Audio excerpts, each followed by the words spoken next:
All right, hello. Welcome, everybody.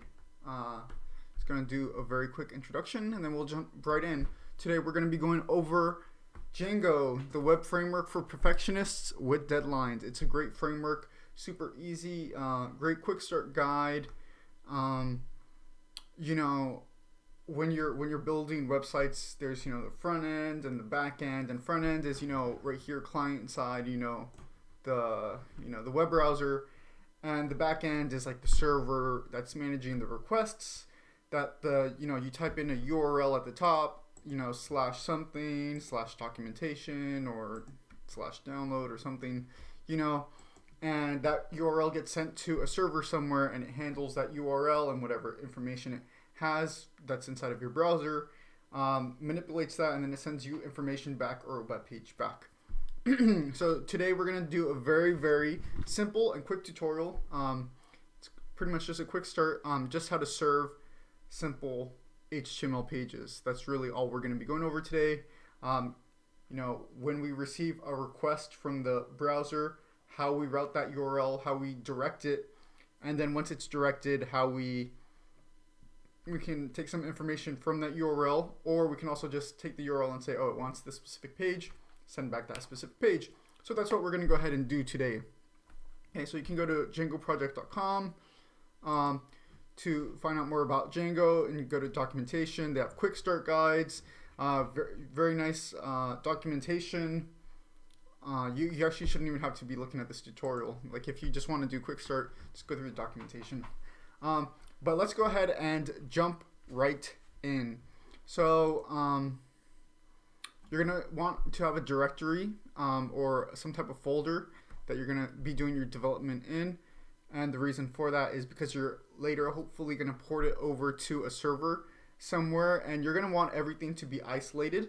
So it's not really a sandbox, but I just made an empty folder called sandbox, and we're going to go ahead and go into that folder. So create a folder on your machine called whatever, go into there, and then we're going to go to the command prompt from there. So go to the top, type cmd, and a window should pop up. So we're now inside the command prompt, inside of a folder, and we're going to be doing everything inside of here. So everything that goes on within our Django code is going to be within this sandbox, even though this is not a sandbox. So when we're ready, we can just take this entire folder and send it over somewhere else. And Django has its own directory structure, the way that it handles static files and templates and routing and everything. So you get all that when you work with Django. So you end up using their workflow.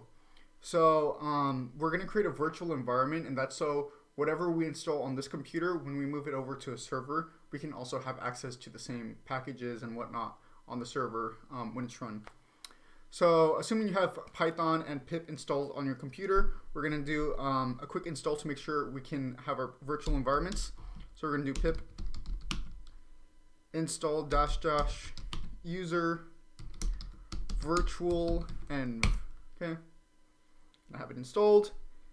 And then we're going to go and create a virtual environment. So you see there's nothing here inside of our directory yet. So let's go ahead and create our Python virtual environment. So we're going to type Python -m venv for virtual environment, and then whatever you want to name your virtual environment. I'm just going to call this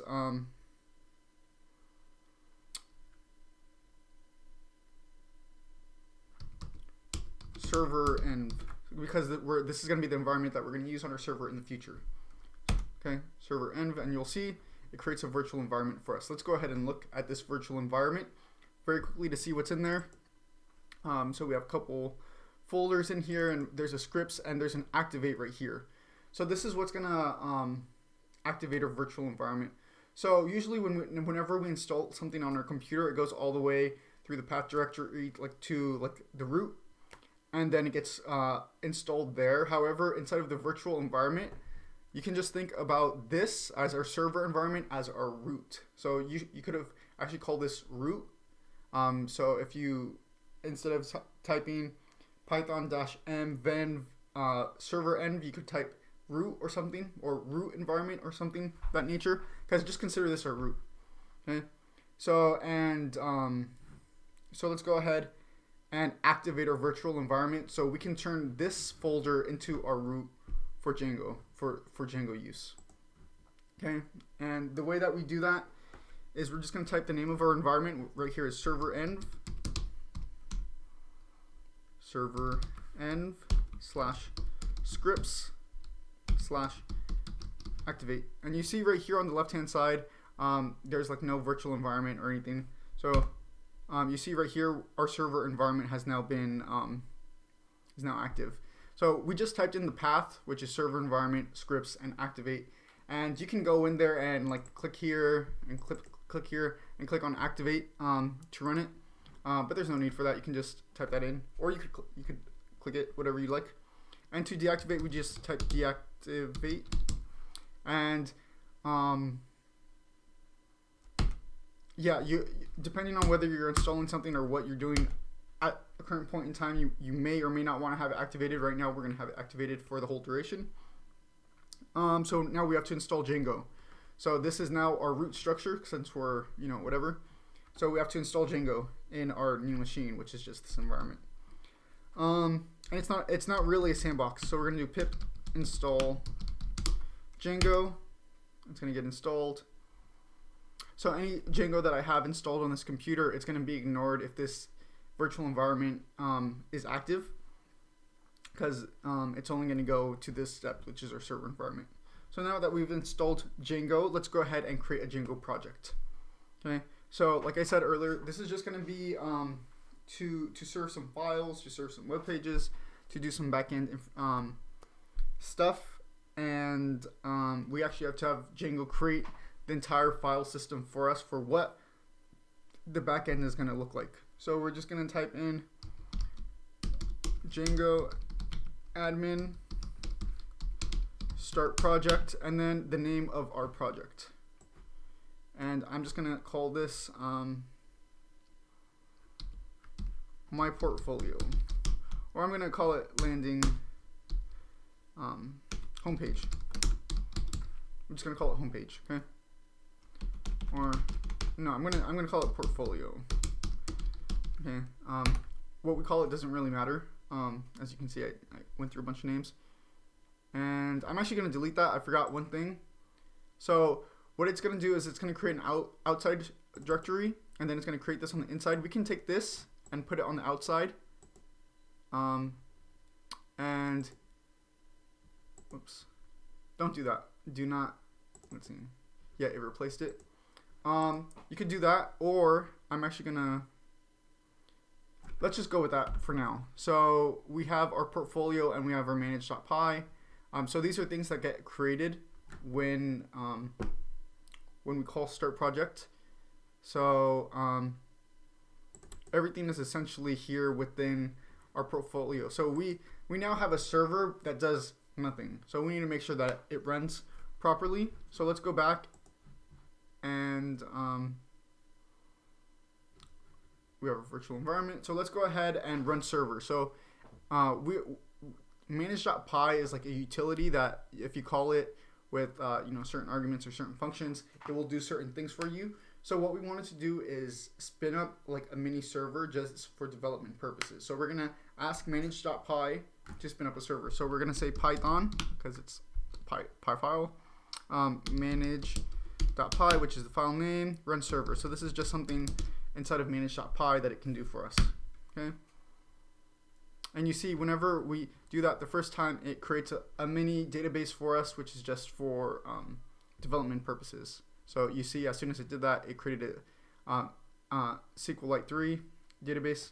So we're going to come here and we're going to go to 127.0.0.1, which is the home address and port of this computer, and we see that this is our little fake server that is just serving essentially nothing. It's just saying, hey, like, we are running. Okay. So if we were to type, so this is like our URL up here, but it doesn't really take any information because we haven't told it to take any information yet. Like if we were to say go to this page or something, it doesn't handle anything. So if we were to say go to the home page, there's no home page that we built yet, and there's nothing yet.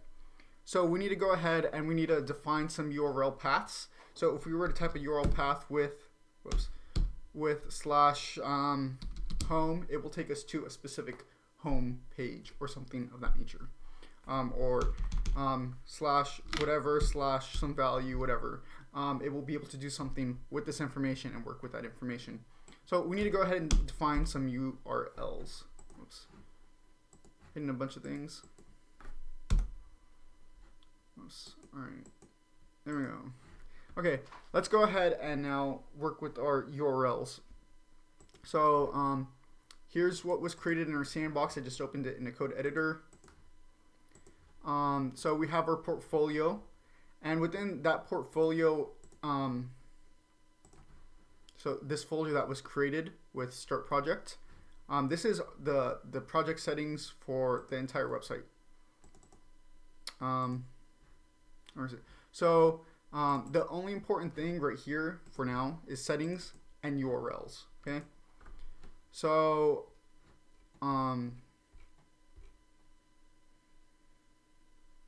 we need to create an app because, like I said, it doesn't do anything yet. So it just comes with a couple defaults. So let's go ahead and create an app so we can actually handle things. So I'm actually going to break out of this with Control-C. And I'm going to create a simple app. And you see we have no app, okay? So we're going to, this website is for creating a landing page for your portfolio, show some projects or whatever. Well, actually this is just for test. But so you need to create the actual app of what the website is supposed to be doing. So we're going to call Python manage.py start app, and we're going to give it an app name to create.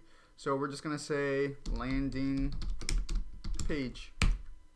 Okay, and look at that, it creates a little app for us that comes with its own directory as well.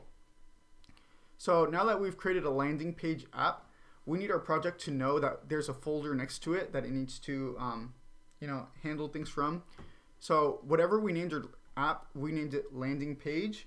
We need to tell it that when it's looking for URLs, it's going to have to use some URLs from this landing page. But landing page app. So we're going to go to the URLs for our entire project. Okay. And right now it only has a single URL pattern /admin /. So actually let's check that out. So the only path that it has other than the default is /admin. And this is just something that Django ships with. And I need to have the server up and running. So gonna go back Python manage.py run server. And so it comes with this by default, but we need something for our own use, not like for administrative uses. So we need to tell it, hey, we want some more URLs. Where are we going to get those URLs from? So we have a current import from Django.urls import path, and we also need to import include. Okay. So we're going to create another URLs file, and we're going to say include the URLs in this other URLs file. Okay. So we need to give the path for that. And we're just going to have it as an empty string, and we're going to tell it to include the URLs inside of our app name, which is landing page .urls. Okay. So whenever it receives an empty string, it's just going to say, hey, we're going to be handling the rest of this this URL at landing page .urls. Okay. So that's all we need for this, and we also need to tell the settings folder, hey, we have a new app called landing page. So we need to add that to our installed apps. So this is what it comes with essentially, and we've just created an app inside of here. So let's tell it, don't forget to include the app with the name landing page. Okay. So we got that. Okay. So we told it, okay, whenever you have a URL, that's empty, go to landing page.urls. So I'm going to close the info for the entire project. So let's go to landing page.urls. We don't have a file named landing page.urls, so we're going to have to create one. So we're going to right click, new file inside of the landing page directory, and we're just going to call it urls.py. Okay. So just how we had the URLs in the in the entire project. We're going to redo that just for this app. So within this app, we can navigate different pages however we choose. So we're going to have to be able to direct the URL. So we're assuming we still just have a blank URL with an empty string. So we have to do a couple imports. So we're going to say from Django.urls import path, and from dot import views, which is going to import some functions from our view file right next to it, which is saying go to the same directory, import the views file. Okay, and the views are what we actually use to handle the responses, like sending out the responses. After we receive a request, we take some information from the request, we handle that, and then once we've handled that, we send the response. So views are what's actually handling that for us. Okay, so we're gonna have a variable named app name, and this is gonna be for name spacing in the future. And we're gonna have our app name as the name of our app, which is landing page. Okay. And we need to define the URL patterns. URL patterns. There's no underscore there.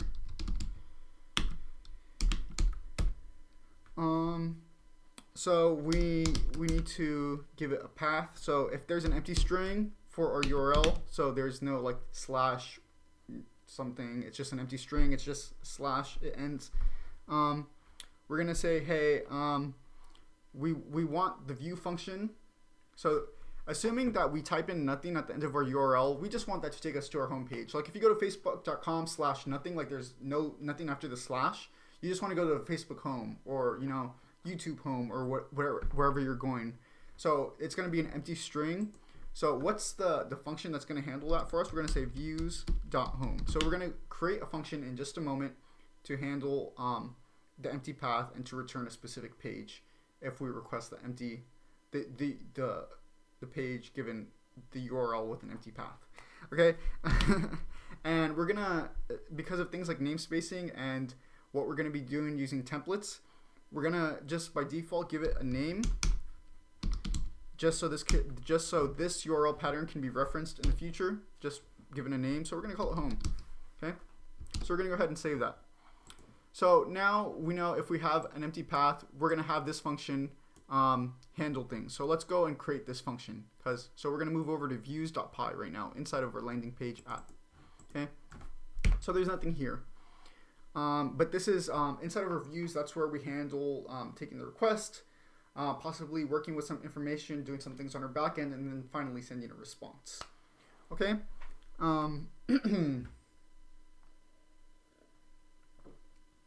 So what we're going to do is we're just going to return a simple home page, because I'm trying to keep this tutorial pretty concise while including just one or two quick little things. So we're going to say define home. So just defining a function that takes the request. Okay. And we're going to return some information. So we're going to return, and we imported a render function. So we're going to render a page for view in the browser. And the render function, which is from Django, takes a few things as input. It takes a request, which is given as input to the function, and a page to respond with. Okay. And the page we're going to be responding with is landing page slash just going to say home. And usually this is a very common convention is to call this index.html, but I'm just calling it home. I mean, they're just file names. You can change it if you'd like. And we can also include a context. We're not going to include the context now. We'll do that in just like 2 minutes. Okay. So you notice that inside of our landing page directory, there is no home file that we've created. So we're going to have to create our home file, our home.html file, to be able to return it. However, since we're going to have multiple apps, each app might be one might be users, and one might be okay, you could have, all right, So you can do multiple apps, and different apps might have the same files. Like if I do another one named my clients, and there might be a home page for my clients' information or something like that, and I don't want to get the names confused. So what Django does is it uses name spacing, and the way that we can just work with that is we just create a new folder called templates inside of our app name.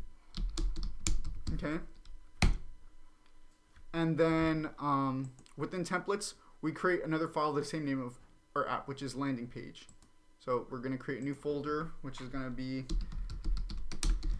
landing page.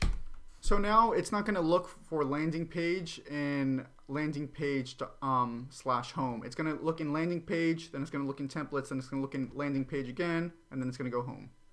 So now we need a new file. So we're going to call it home.html. So this is where it's going to be looking for our HTML file to serve.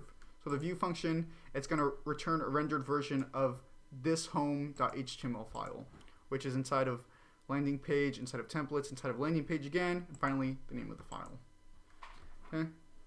So I'm just going to type out a quick little tag, is just for a quick test. Okay. Every single time. Every single time. Okay.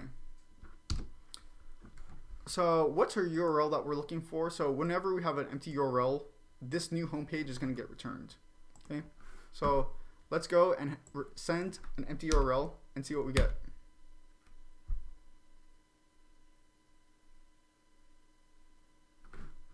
Okay, that's not good. Landing page dot URLs. So I don't like doing live code.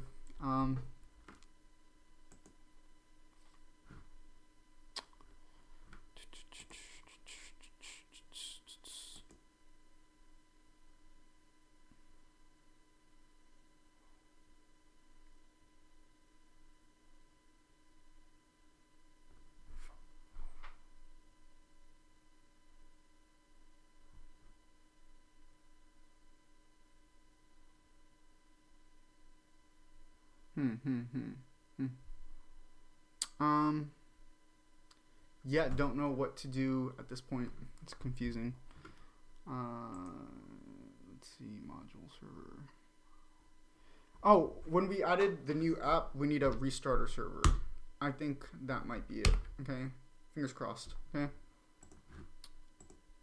Okay, so this is just for a quick test. All right, so it returned the page. So don't forget, whenever you recreate a new app, so most of the things that you do inside of Django, if you have a run server like the toy server running, you don't have to restart it anytime you make a change. But if you were to create a new app and add that to your installed apps, you have to remember to restart your server. If not, you're going to be getting it's going to be like, I don't know what you're talking about.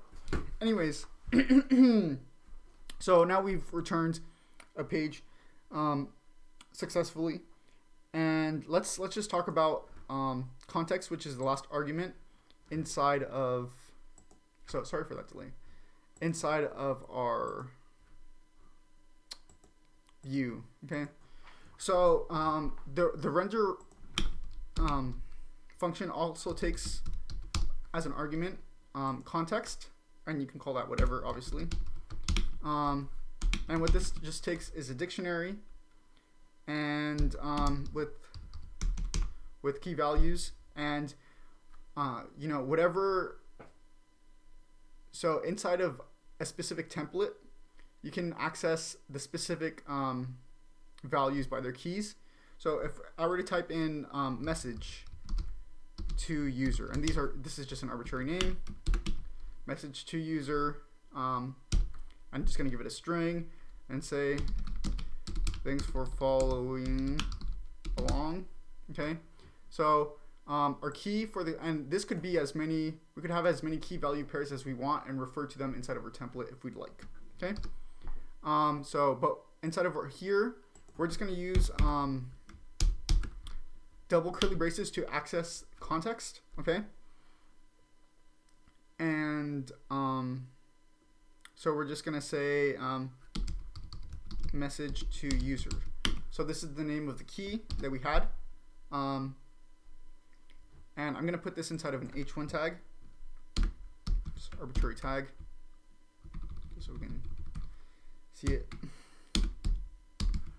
Even though you obviously don't have to include it inside of a tag, but it's, so we now have a message to user, and we passed our context to to this template. Okay, so this HTML file is a template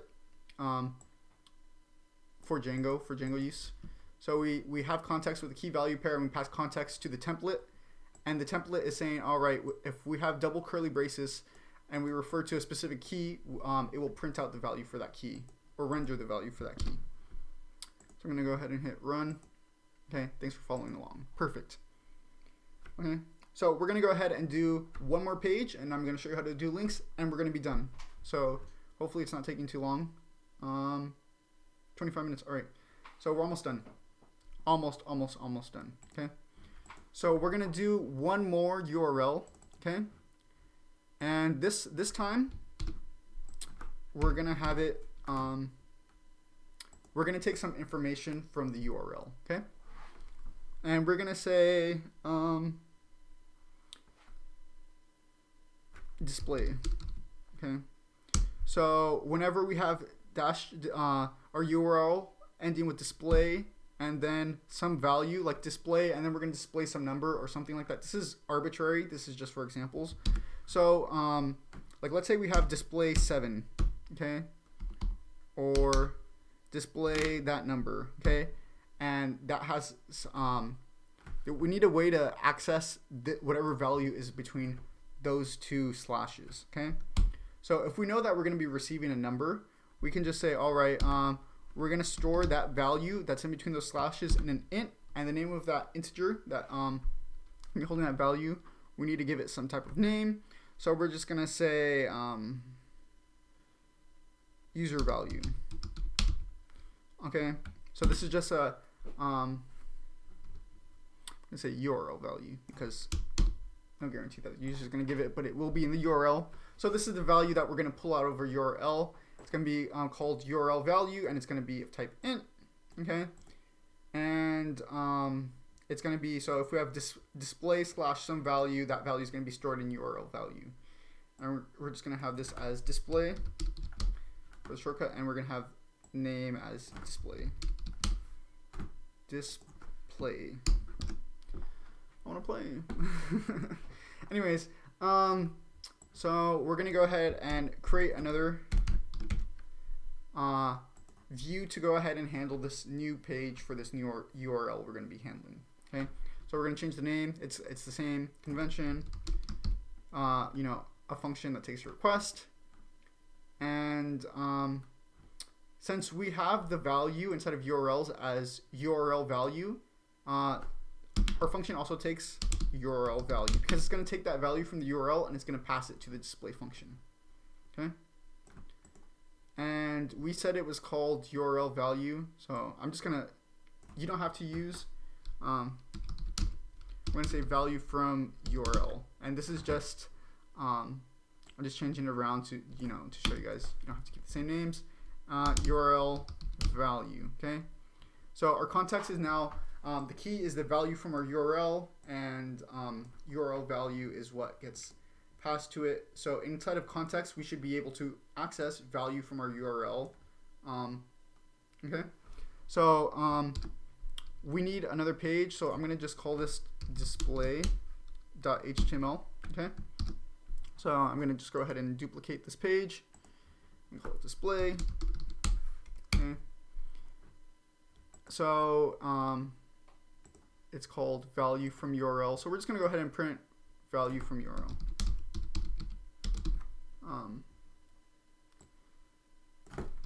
The URL contains this value. Okay, so we're going to go ahead and now type in /display, and we're not going to get anything with just plain /display. It's going to be like, oh, error, whatever. However, if we have /display/7, let's say, Why is that server not running? Line 8. Oh, all right. We have a little error. Forgot a comma. Comma. Yeah. So.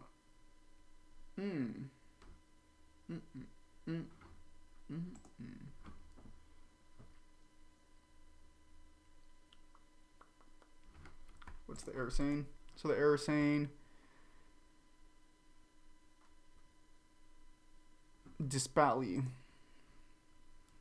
So I'm just gonna go ahead and rename that display. Just type the name. So I'm gonna go ahead now to 7, and it said the URL contains this value 7. Okay, I'm gonna have 9999. Okay, and if we have it with like G, it's expecting an integer. So what happens? Oh, we get an error. Okay. So go back to the empty string, and now we're just gonna do links super quick, linking between those two pages that we have, and we're gonna be done. Okay. So very quick, how to do links, referencing other pages, referencing other templates. Okay. So we have our home page and we have our display page. So let's go to our home page. Okay. And what we want to do is we want to give a link to our display page. Okay. And let's say we want it to display 7, for example. Okay. Just arbitrary. So what we actually do is we, for anchor tags, which are normal links, we, instead of defining a hyperlink reference the way that we're going to normally, we're going to use what's template tags, which is very similar to this notation. But you can go through the documentation and see what template tags are. But what their curly braces is with % signs on the inside. And then on the inside, you specify the name of specific tag you're trying to use. And obviously, there's information on how to use that specific tag.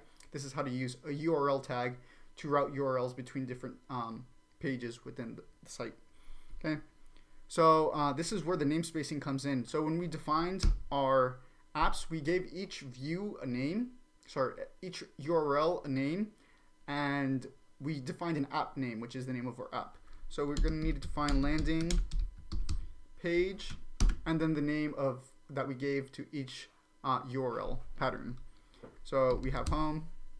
Well, we're on home right now, so we're gonna do that display. Okay.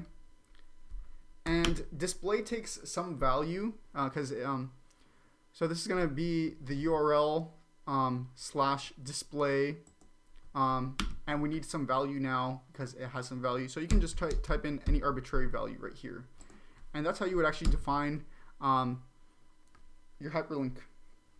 And we're just gonna say take me to display, and it's gonna display. Oh, I pointed at the screen, but you can't see. It's gonna display this value, and we just need to have the ending anchor tags every time.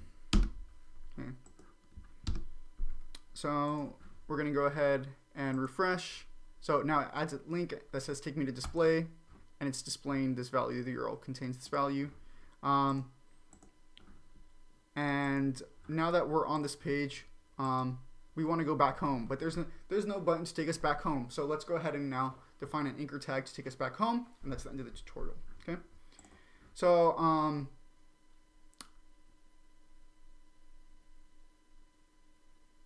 yeah, so inside of context, we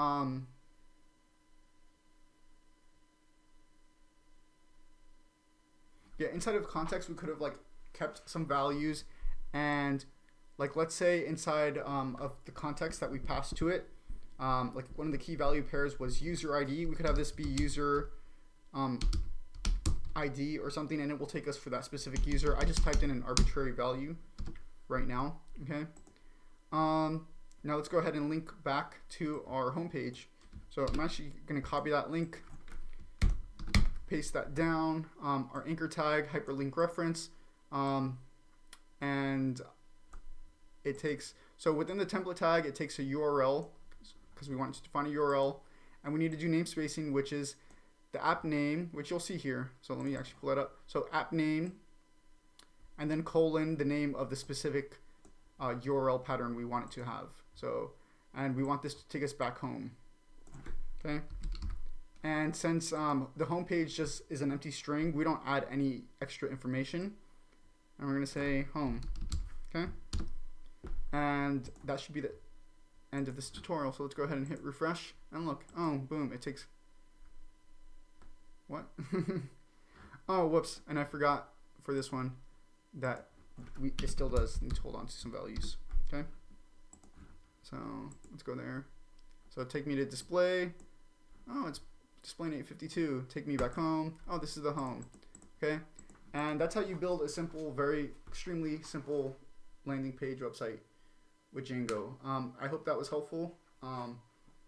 What you were supposed to hopefully have learned through this tutorial is how to accept a URL request.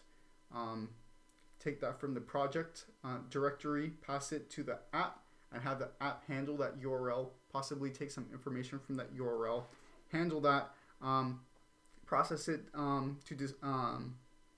to give it to a certain view, and let the view take the information that was taken from the URL, handle that, and return the appropriate response, which is just a web page. This is just taking a URL, working with a little bit of information, and returning a web page. If you thought this was helpful, like, comment, subscribe. Hope you all are doing well, and take care.